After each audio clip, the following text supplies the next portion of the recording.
¿Qué tal? ¿Cómo estás? Bienvenidos. Aquí estamos arrancando esta segunda entrega del ciclo 2021 de Panorama, en 24/7, en vivo, como todos los lunes, a partir de esta hora, a partir de las 22.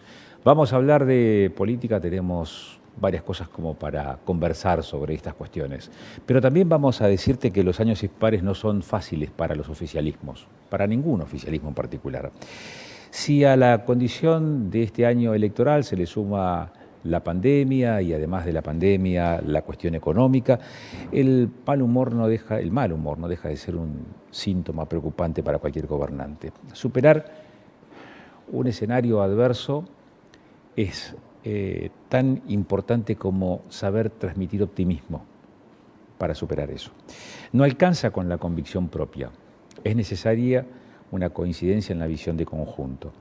La garantía de conservar autoridad, de conservar poder, jalonar un camino a futuro, un proyecto político partidario también se impone.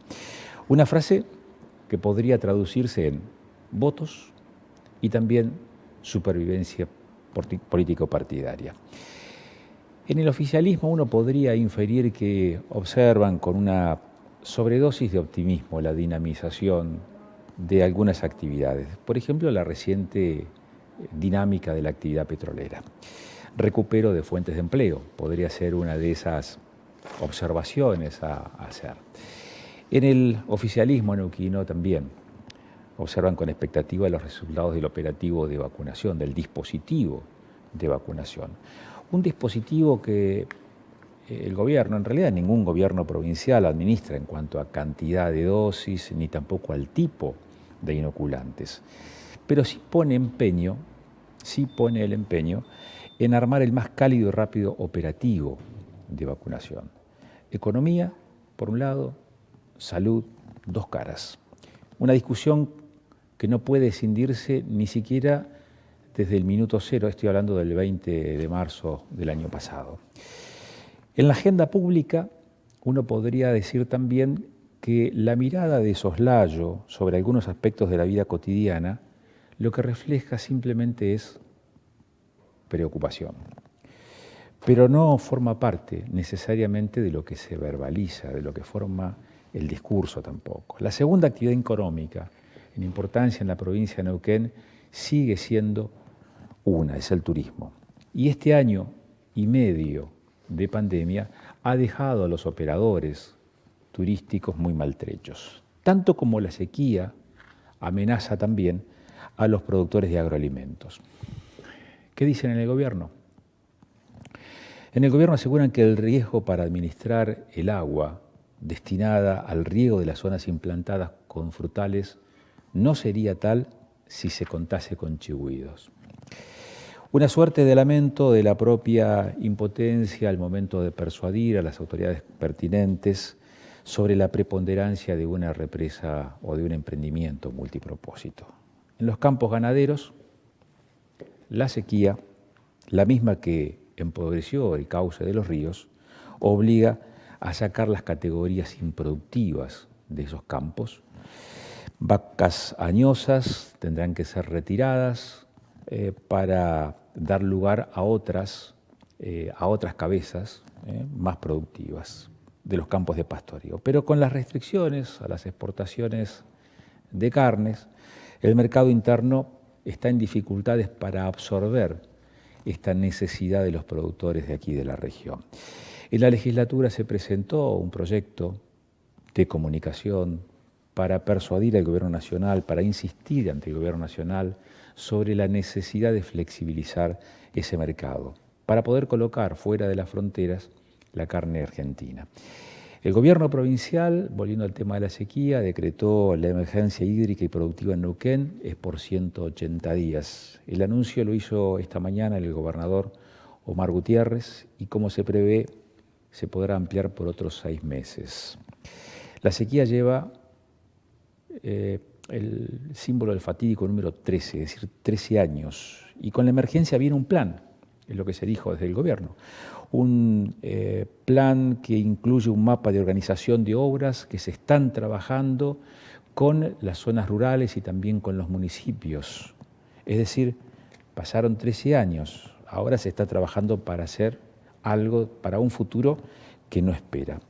Operadores turísticos, productores de frutas frescas, ganaderos, motores de una economía capaz de generar valor económico, tienen enfrente un panorama que les resulta un tanto esquivo en cuanto a la alternativa de soluciones a los problemas que se están presentando. Mientras tanto, el mismo Estado hace frente a otros sectores de prácticas coercitivas que se muestran permeables a sus exigencias y a sus prerrogativas también. En una semana, si no se cuenta con partidas de presupuesto, es decir, recursos que vienen de estas actividades económicas para engrosar las arcas del Estado, van a acampar sobre las rutas. No para generar consenso sobre el reclamo, claro, sino para presionar vía el bloqueo de las principales vías de traslado una respuesta favorable a sus demandas que nunca son menguantes. Amenazan cortar la misma ruta que hace, te diría, una década y media está en construcción en la zona este, al este de los puentes entre Neuquén y Cipolletti. Desde hace algunas semanas que quedaron habilitados varios de esos puentes, de esa obra que se está haciendo sobre la Ruta 22, puentes sobreelevados que permiten la conexión norte-sur en esa ruta que divide el valle. Mientras se cortan cintas simbólicas de microetapas de un puñado de kilómetros, otros tramos de la misma ruta siguen todavía ni siquiera haber empezado esa obra.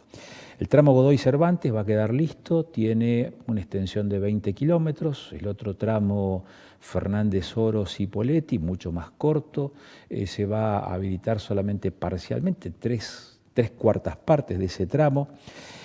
18 años han pasado desde que se hizo el compromiso, el anuncio de la construcción de la ampliación de la Ruta Nacional 22 en el Alto Valle.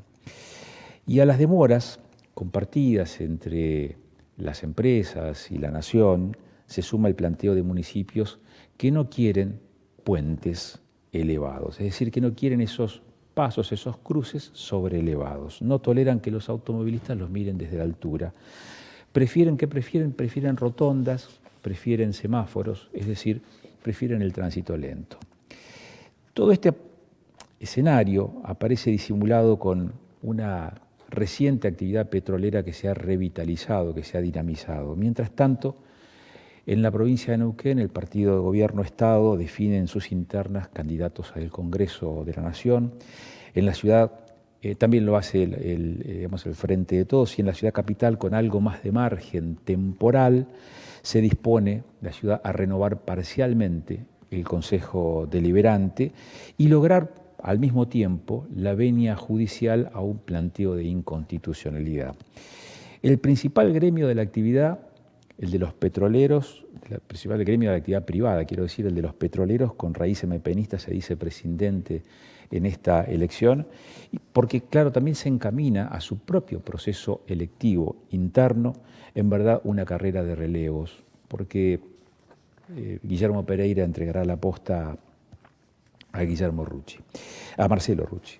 Esto es más o menos en síntesis lo que uno puede leer de una semana intensa y de lo que va a ser también el escenario de una semana que ha comenzado ya, pero que promete no menos intensidad. Nosotros vamos a estar charlando en algunos minutos aquí en Panorama con dos dirigentes políticas de aquí de la región. Ambas aspiran a ocupar una banca de representación, una en el Consejo Deliberante de la ciudad de Neuquén, la otra en la Cámara de Diputados de la Nación. Una va por el partido gobernante en la provincia y en la ciudad, el MPN. La otra por el Frente de Todos, la otra candidata va por el Frente de Todos. Este es nuestro esquema para trabajar hoy, aquí, en esta edición de Panorama. Después de la pausa, la primera de las invitadas.